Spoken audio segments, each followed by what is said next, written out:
Alhamdulillahirabbil alamin wal 'aqibatu lil muttaqin wala 'udwana illa 'alal zalimin. Asyhadu an la ilaha illallah wahdahu la syarika lah wa asyhadu anna Muhammadan abduhu wa rasuluh sallallahu alaihi wasallam la nabiyya ba'da. Allahumma shalli wa sallim ala sayyidina Muhammad wa ala alihi wa ashabihi ajma'in. Wa ba'du fa ya ibadallah, usikum wa nafsi iyaya bitaqwallah faqad fazal muttaqun. Ittaqullaha haqqa tuqatih wa la tamutunna illa wa antum muslimun. Faqala Allah Ta'ala fil Qur'anil Azim, a'udzu billahi minasy syaithanir rajim. Bismillahirrahmanirrahim. Fawailul lil musallin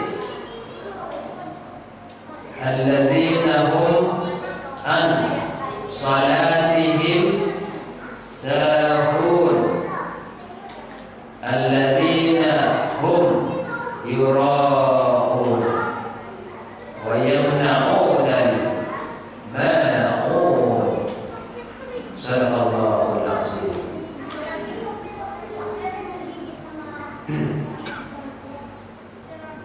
Kaum muslimin, hadirin sidang jamaah Jumat yang dimuliakan Allah.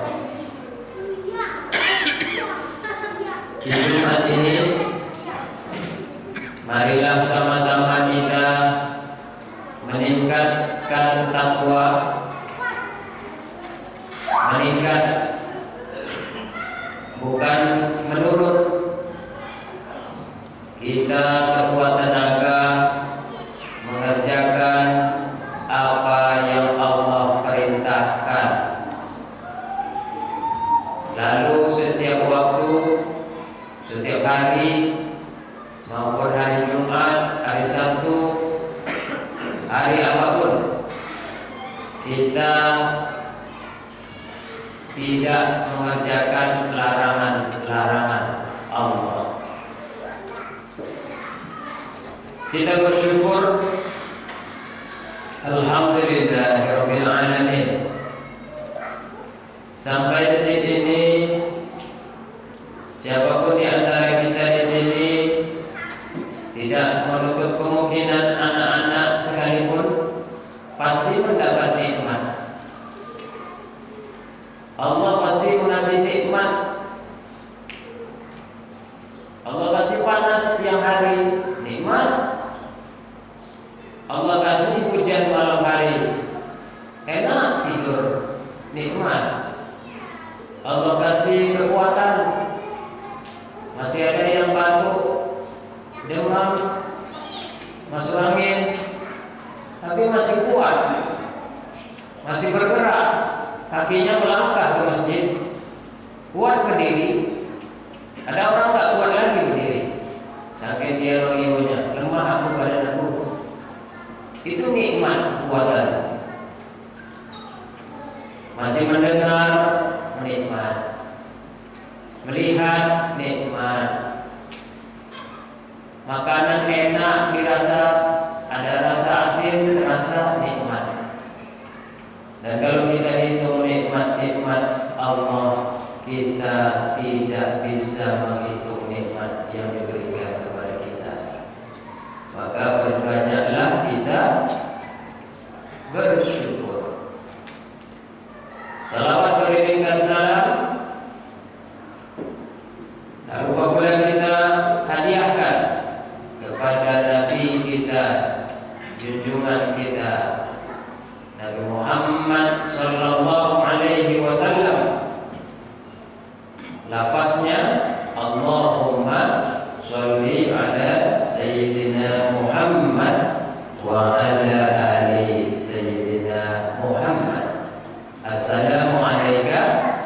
Ayyuhan nabiyyu wa rahmatullahi wa barakatuh.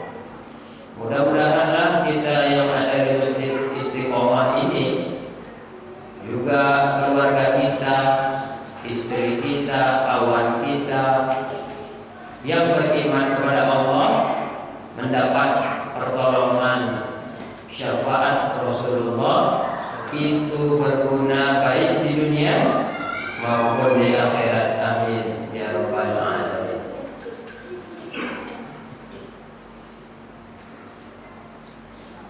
Kaum muslimin yang dimuliakan Allah,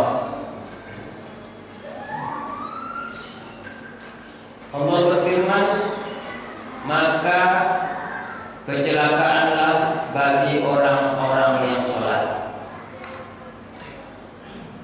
Kalau dari arti kecelakaan itu berarti buruk, bukan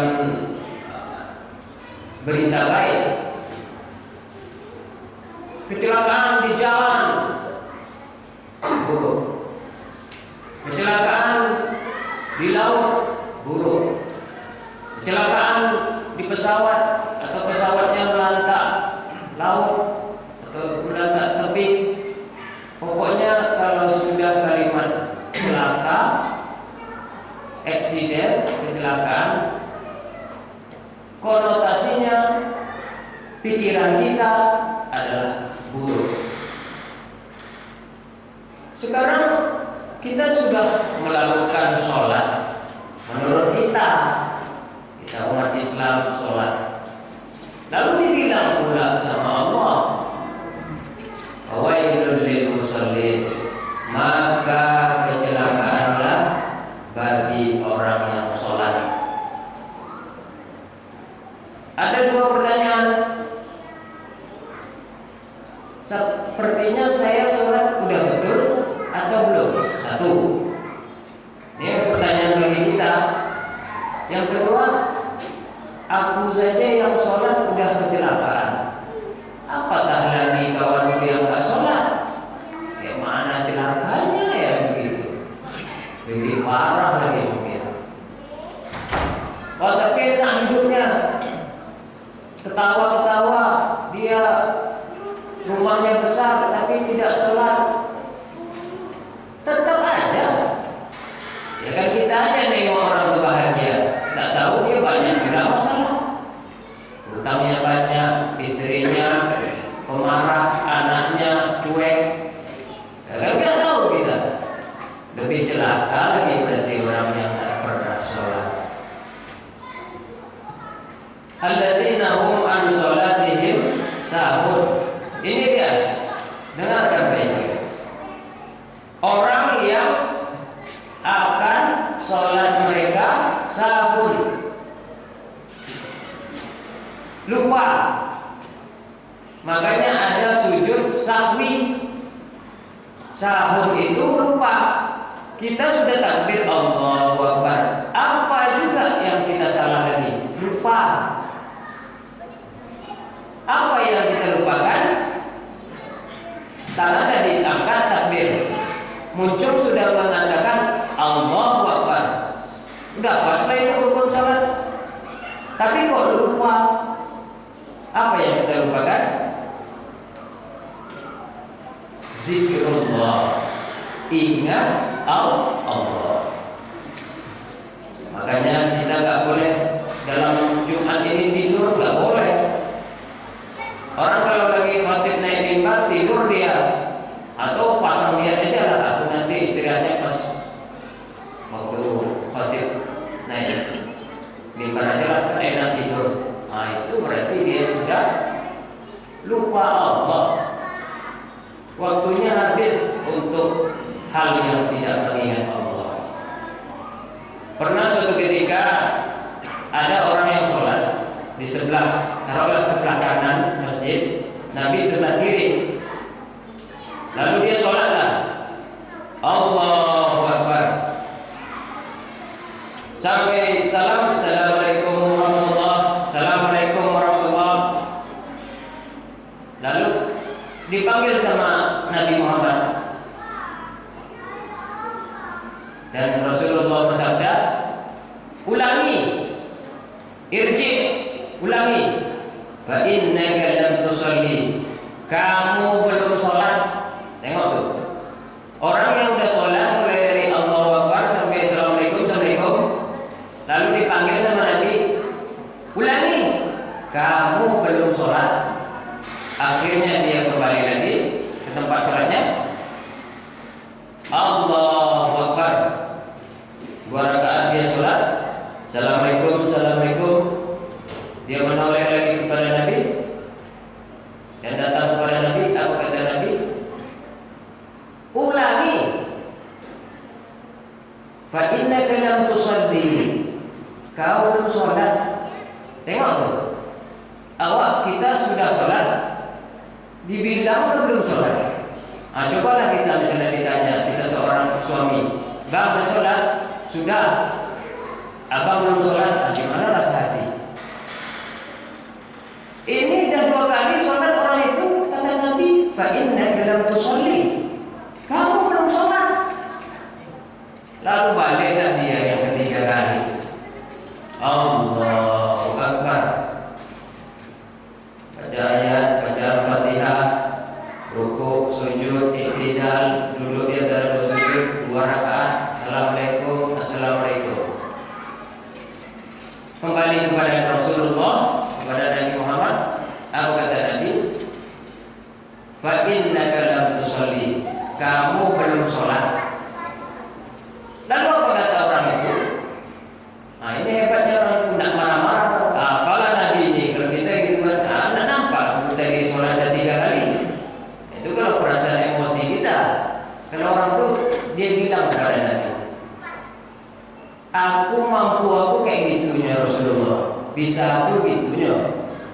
Ibarat kita seorang anggota yang udah bekerja keras, seorang pengurus sudah bekerja keras, saya mampu saya segitunya.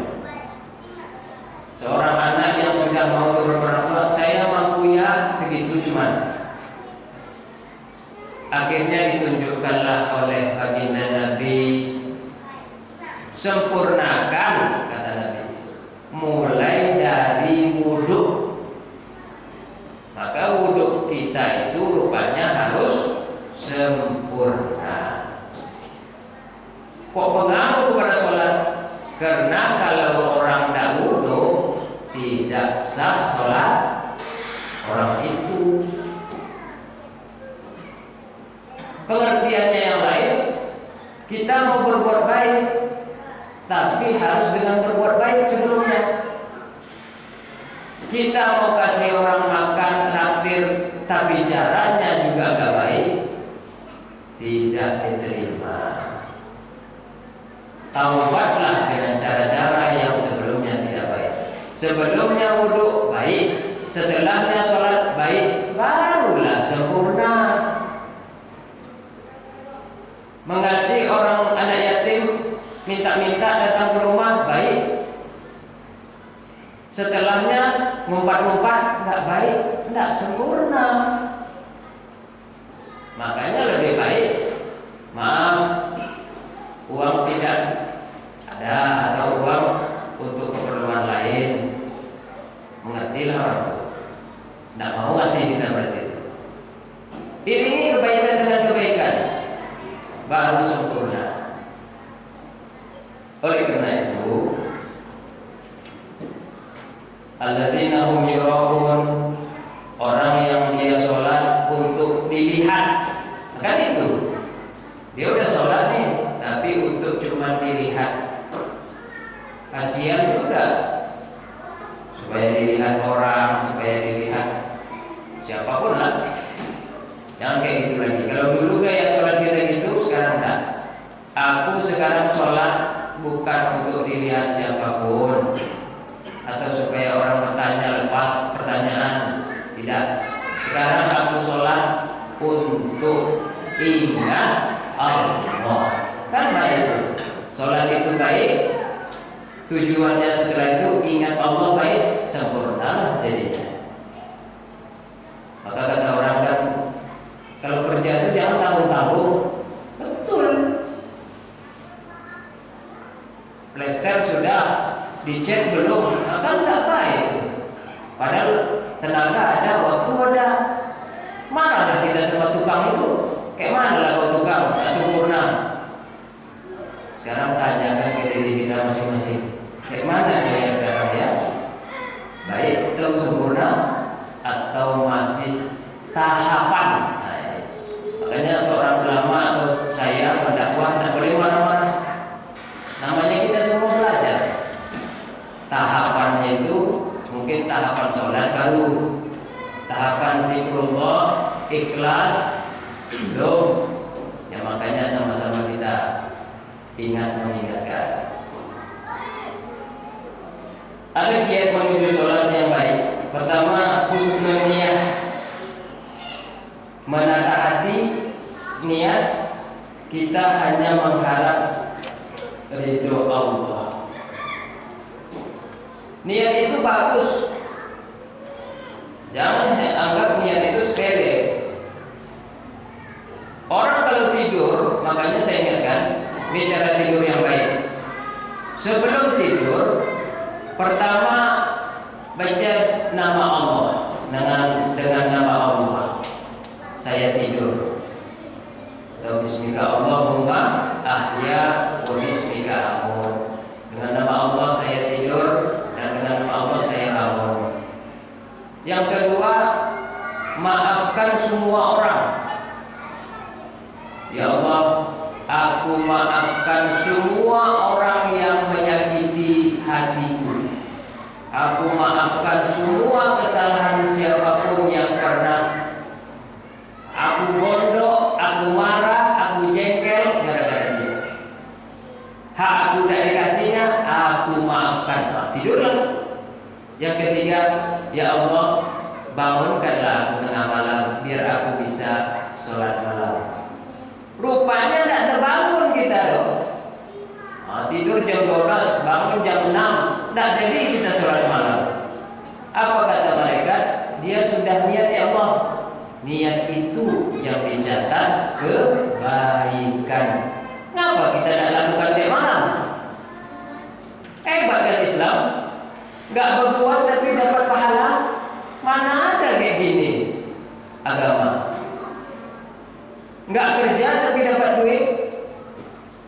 Kadang kita cuma orang biasa, rezeki bagus, hebat kan? Keyakinan adalah dari niat kita. Maka robahlah sekarang pikiran-pikiran niat-niat kita. Aku pokoknya menengok orang tuh baik aja sekarang. Aku kayaknya nengok bos aku baik sekarang. Nengok orang ustaz baik sekarang. Nengok polisi baik sekarang. Itu bagus bagi kalian nanti. Tengok, bahagia hidup kalian. Ini kalau polisi buruk, dewan buruk, kepala desa buruk, ustaz buruk, semua buruk. Mana niat baikmu? Emang kau sebaik-baik manusia? Kan enggak. Kita bukan sebaik-baik manusia. Begitu juga sholat. Niat baik, ya Allah, aku niat ini sekarang sholat untuk cari ridho Allah. Ini saja yang bisa saya sampaikan. Pelan-pelan saja, sedikit-sedikit saja, tapi bisa kita pakai dalam keseharian.